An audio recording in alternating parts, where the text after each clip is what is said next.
1 de João, capítulo 2, versículo 7.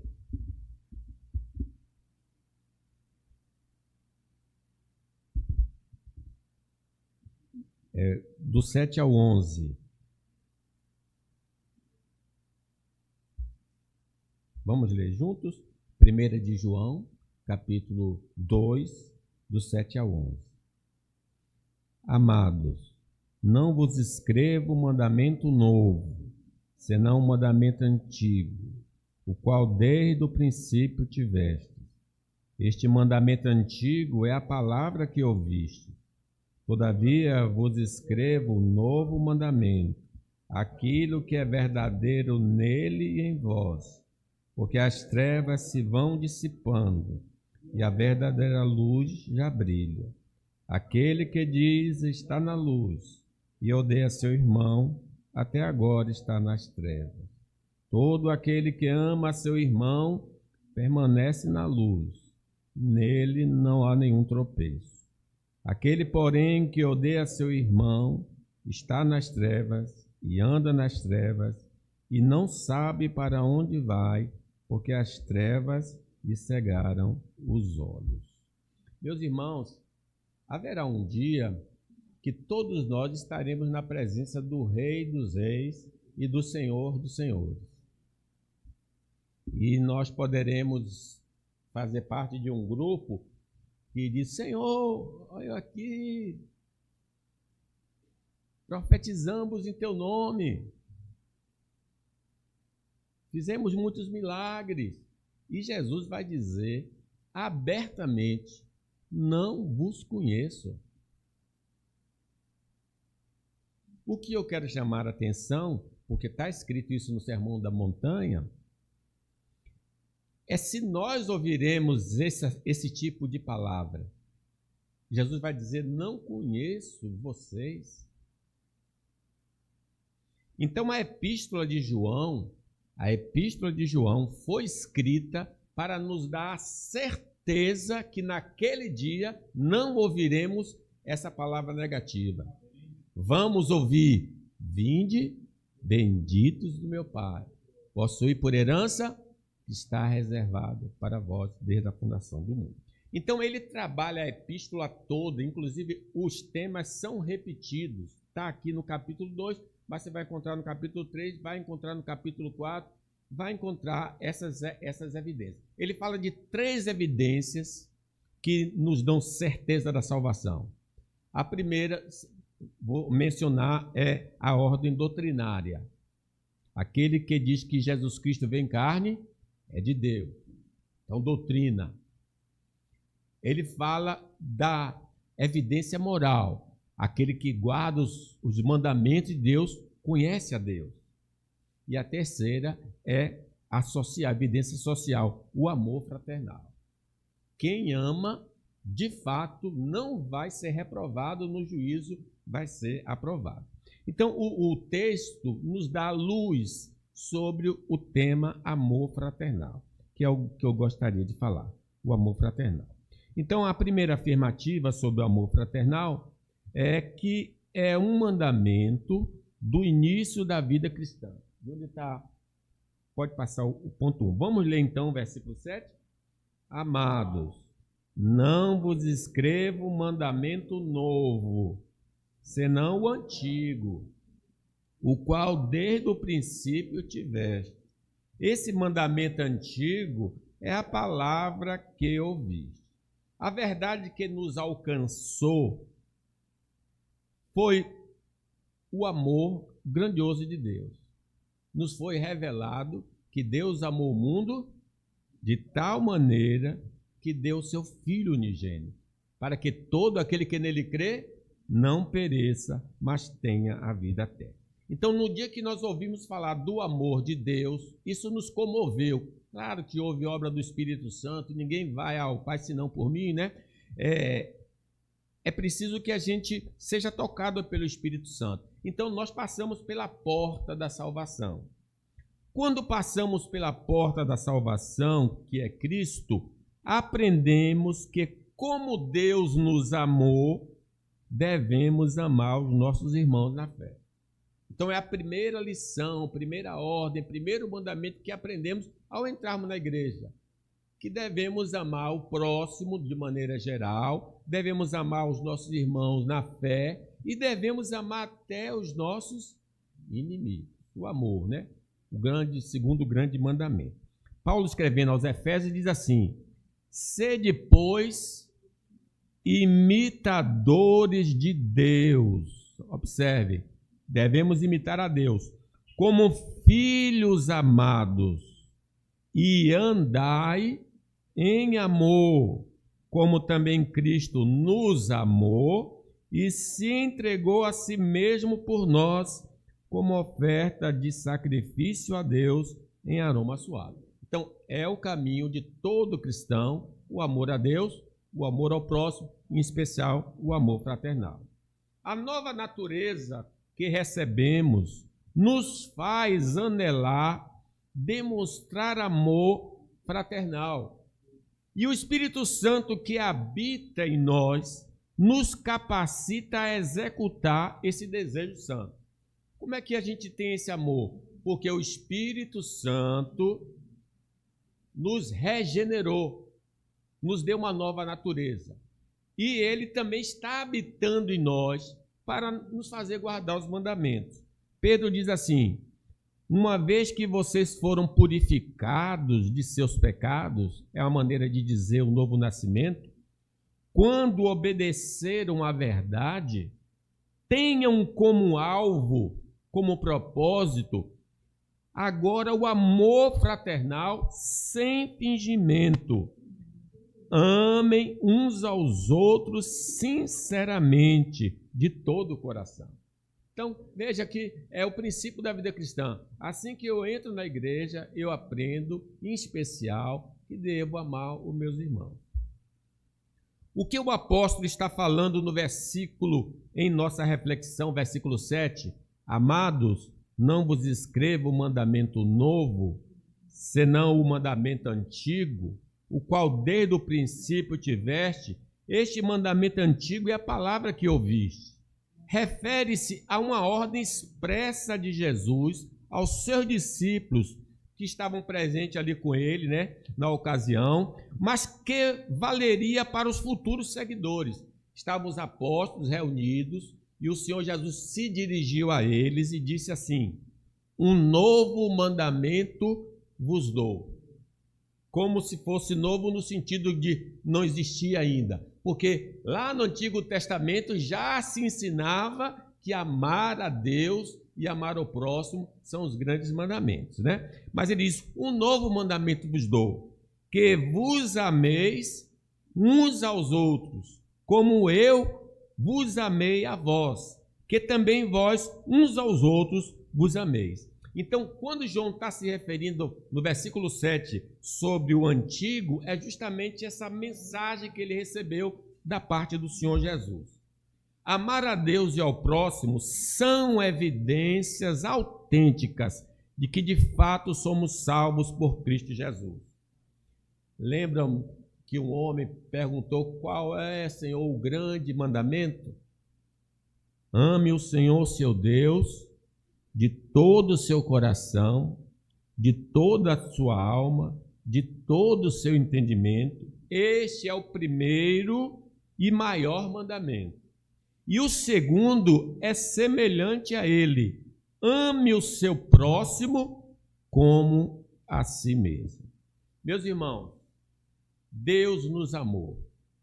Deus prova o seu amor para conosco pelo fato de Cristo ter morrido por nós, sendo nós ainda pecadores. Este amor de Deus por nós é o combustível para demonstrarmos amor pelos irmãos.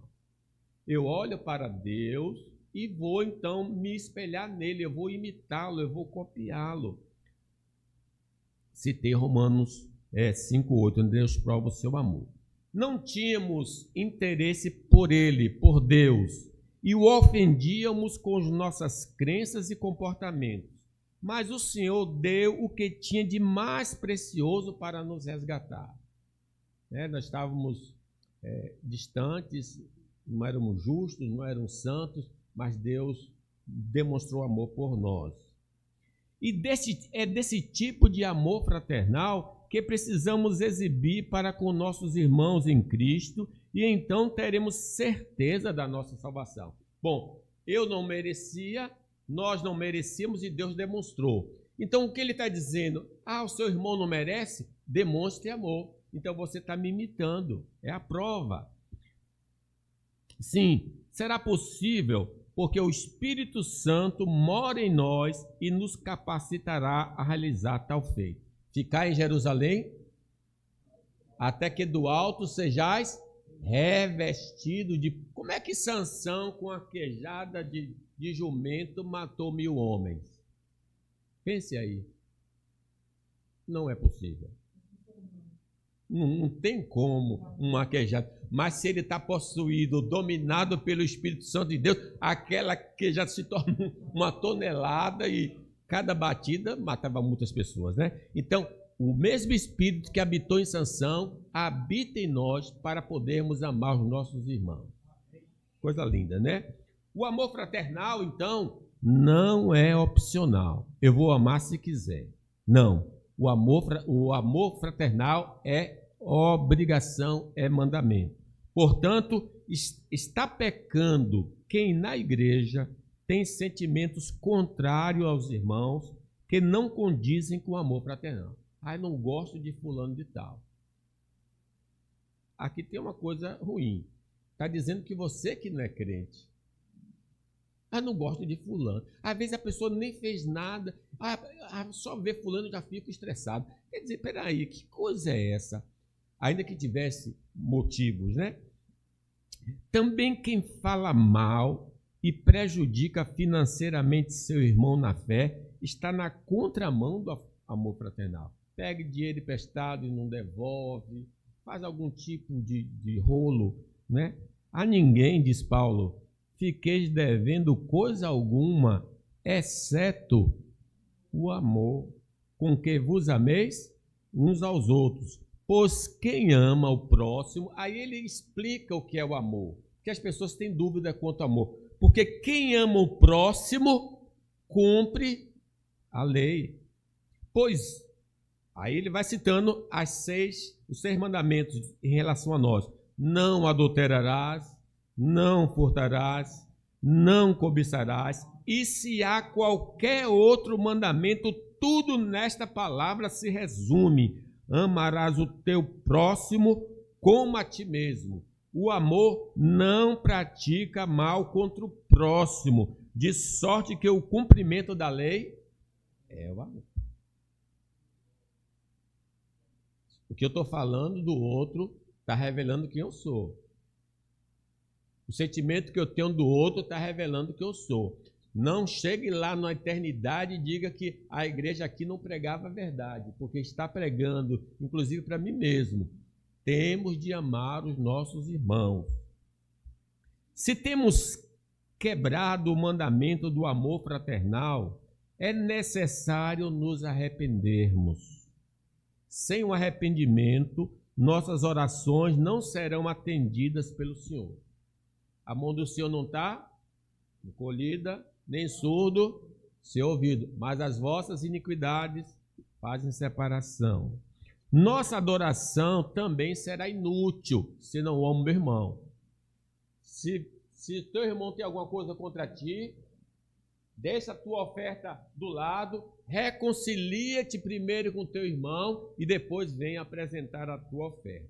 Não adianta adorar a Deus se está de mal com alguém, em especial ao irmão na fé.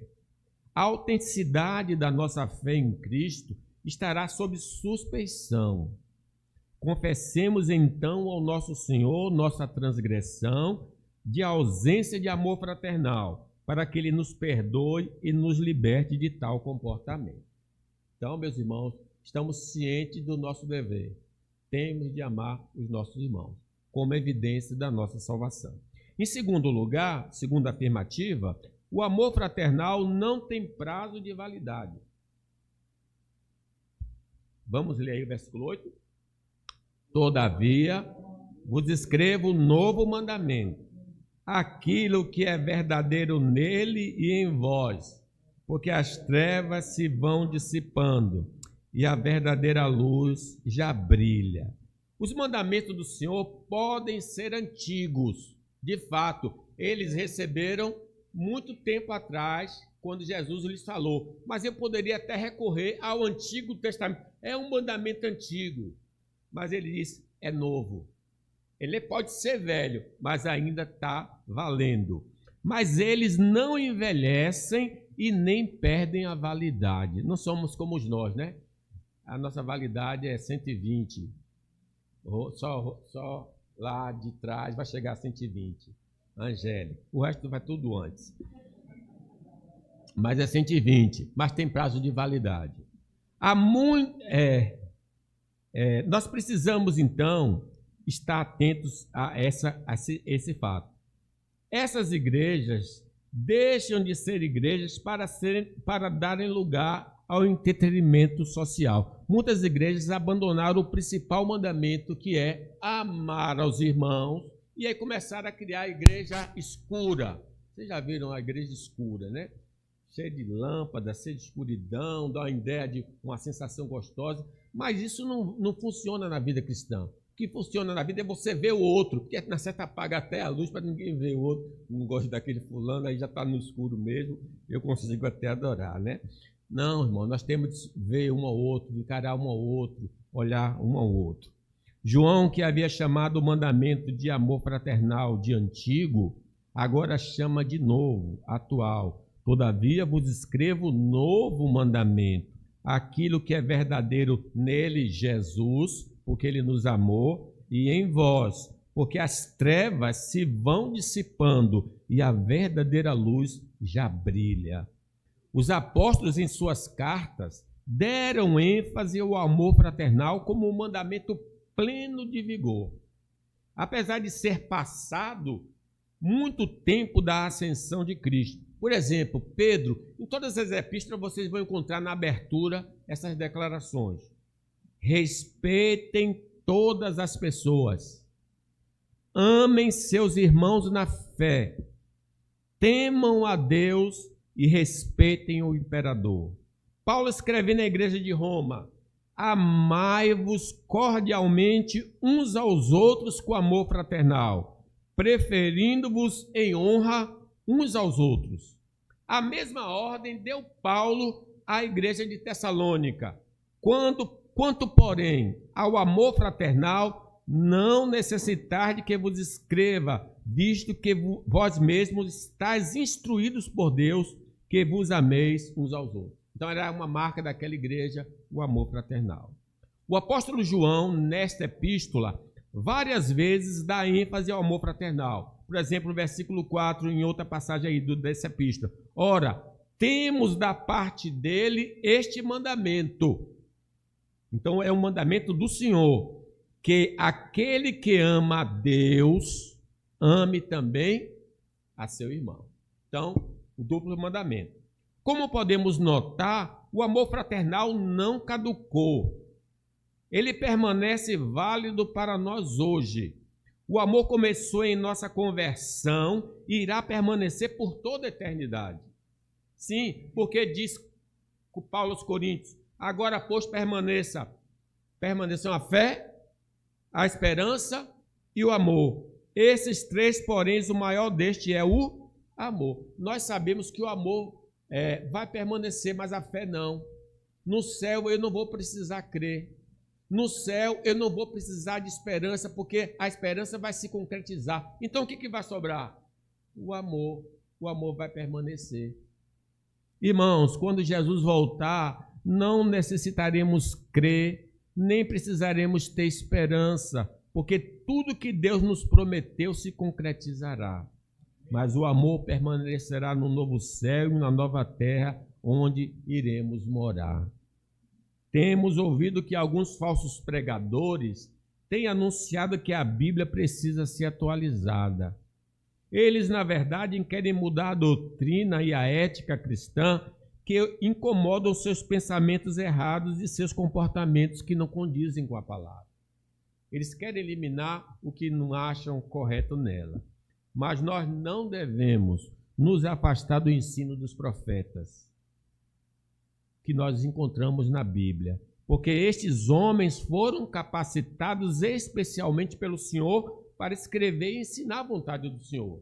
Pedro diz: temos assim tanto mais confirmada a palavra profética, se referindo ao Velho Testamento, e fazeis bem em atendê-la, como uma candeia que brilha em lugar tenebroso, até que o dia clareie e a estrela da alva nasça em vosso coração. Sabendo primeiramente isto, se referindo à Bíblia do Velho, e a gente pode aplicar o Novo, que nenhuma profecia da Escritura provém de particular elucidação, porque nunca jamais qualquer profecia foi dada por vontade humana. Entretanto, homens santos falaram da parte de Deus, movidos pelo Espírito Santo. Então, nós temos uma palavra confiável, uma bússola para que possamos seguir. Meus irmãos, a expressão "já amei demais" não deve sair de nossos lábios, porque o verdadeiro amor jamais acaba. Cansei de amar. Não existe cansei de amar. O amor jamais acaba, diz Paulo. Mas havendo profecias, desaparecerão. Havendo línguas, cessarão. Havendo ciência, passará. Porque em parte conhecemos, em parte profetizamos. Quando, porém, vier o que é perfeito, então o que é em parte será aniquilado. Então, meus irmãos, o amor fraternal é algo que permanece. Os elementos do amor o torna inesgotável e incansável. Ainda Paulo falando sobre o amor. O amor é paciente, é benigno, o amor não arde em ciúmes, não se ufana, não se ensoberbece, não se conduz inconvenientemente, não procura seus interesses, não se exaspera, não se ressente do mal, não se alegra com a injustiça, mas regozija-se com a verdade. Tudo sofre, tudo crê, tudo espera, tudo suporta. Já cansou de amar agora? Como? Esse é o amor que Deus exige de nós. De sorte que o amor fraternal é evidência de que a nossa comunidade é uma verdadeira igreja de Cristo e que nós somos, de fato, discípulos do Senhor Jesus. Como é que eu sei que eu sou de Jesus? Quando eu consigo amar o irmão. Jesus disse e João registrou: novo mandamento vos dou, que vos ameis uns aos outros, assim como eu vos amei, que também vós ameis uns aos outros. Nisto conhecerão todos que sois meus discípulos, se tiverdes amor uns para com os outros. Terceira afirmativa: o amor fraternal é marca de Cristo e dos cristãos. Vamos ler o versículo 8? Todavia, vos escrevo novo mandamento, aquilo que é verdadeiro nele, Jesus, e em vós, porque as trevas e a verdadeira luz já brilham. O nosso Senhor e Salvador Jesus Cristo é um exemplo perfeito de amor que precisamos imitar. Diz: como o Pai me amou, eu também vos amei. Permanecei no meu amor. Diz que ninguém tem um melhor amigo do que este. De quê? Dá a vida pelo seu amigo. Ele deu a vida por nós. Por causa do seu grande amor para conosco, ele se rebaixou, fazendo-se homem, e sofreu no corpo e na alma para pagar os nossos pecados e nos conceder a vida eterna. Eu brincava com alguém e eu disse assim: fulano, amarre meu sapato. A pessoa se ofendeu. Amarrar o seu sapato? Por que amarrar o sapato é uma ofensa? Porque a gente tende a se rebaixar para amarrar o sapato de alguém. E a gente tem que se curvar. É a parte mais baixa do ser humano, são os pés. Então a pessoa tem que se abaixar, se curvar. Ele se sentiu ofendido com aquela colocação. Veja que Nosso Senhor Jesus se rebaixou. Ele, sendo Deus, se fez homem. E na forma de homem se humilhou até a morte e morte de cruz. Não, com fulano eu não me curvo de jeito nenhum. Como que você não se curva? Cadê o amor aqui? O amor se curva sim, se humilha. Tanto é que Jesus deu um exemplo sobre esse negócio dos pés. No último dia da ceia, ele pegou o quê? O lava-pés. E Pedro disse, não, o senhor não vai lavar os meus pés. Se eu não te lavar, você não tem parte comigo, né? Lembra que João Batista disse, eu não sou digno de ser o escravo que lave os seus pés. Eu não sou digno. Humilhação. Jesus não apenas fala sobre o amor, mas o encarna. Esse amor não é um conceito abstrato, mas um relacionamento a ser vivido e imitado, diz Paulo aos Coríntios. Porque já sabeis a graça de nosso Senhor Jesus Cristo, que sendo rico, por amor de vós, se fez pobre, para que pela sua pobreza nos enriquecesse. É muito rebaixar uma prova de amor maravilhoso, né? Na passagem de 2 Coríntios 8, ressalta a humildade suprema de Jesus. Ele, sendo Deus, abdicou de sua glória para se tornar humano e por amor se fez pobre para que pudéssemos ser ricos em espírito e ter acesso à vida eterna. Esse ato de esvaziamento de si mesmo é o ápice do amor do Senhor Jesus. Jesus ensinou que o amor fraternal é um dos pilares mais importantes da fé. Ele elevou esse mandamento a um nível central, mostrando que não é apenas uma regra a ser seguida, mas é a essência do relacionamento com Deus e com os outros. João 13, o Evangelho diz, um novo mandamento vos dou, que vos ameis uns aos outros. Nisso conhecerão que todos sois meus discípulos. Este amor é sacrificial, é incondicional, e se manifesta em ações concretas. Ele se torna a marca e a identificação dos cristãos. Nisso todos conhecerão que sois meus discípulos, se tiverdes amor uns para com os outros. Então não fala de línguas, não fala de pregação, não fala de qualquer outro ato cristão, a não ser o amor, a evidência maior. Esta marca se manifestou em várias igrejas no Império Romano, e deve estar se revelando em nosso meio como prova da verdadeira identidade com Cristo Jesus. Ao lermos as epístolas dos apóstolos, encontramos Paulo, por exemplo, afirmando sobre os irmãos que vivem em Éfeso.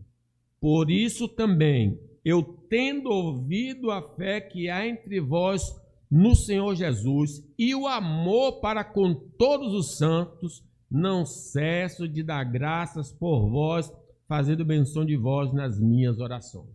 Então ele percebeu que havia evidência de amor fraternal e elogia. Escrevendo aos irmãos em Colossos, ele elogia e agradece ao Senhor pela manifestação na vida deles da fé, esperança e amor. Damos sempre graças a Deus, Pai de nosso Senhor Jesus Cristo, quando oramos por vós, desde que ouvimos da vossa fé em Jesus e do amor que tendes para com todos os santos. Ele vai sempre ressaltar essa realidade. Será que as pessoas notam essa tríade maravilhosa em nossa vida? Esperança, fé e amor? Aos irmãos de Tessalônica, afirma que a manifestação da fé, da esperança e do amor comprovam que eles foram escolhidos por Deus para fazerem parte do seu reino.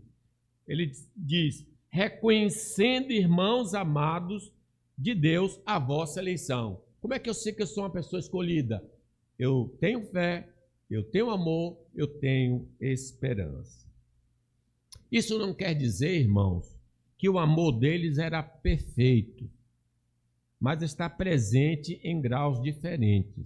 Nós sabemos, pelos escritos dos apóstolos, que os crentes das igrejas locais tinham erros doutrinários e morais, mas eles não negavam que eles não fossem servos de Deus, mas necessitavam ser aperfeiçoados. Paulo nunca disse aos irmãos de Corinto que tinham um erro doutrinário grave e briga entre eles, que eles não eram crentes, mas que eles precisavam aperfeiçoar. Diz: irmãos, quanto a mim, não julgo havê-lo alcançado, mas uma coisa faço, esquecendo-me das coisas que para trás ficam e avançando para as que diante de mim estão, prossigo para o alvo, para o prêmio da soberana vocação de Deus em Cristo Jesus.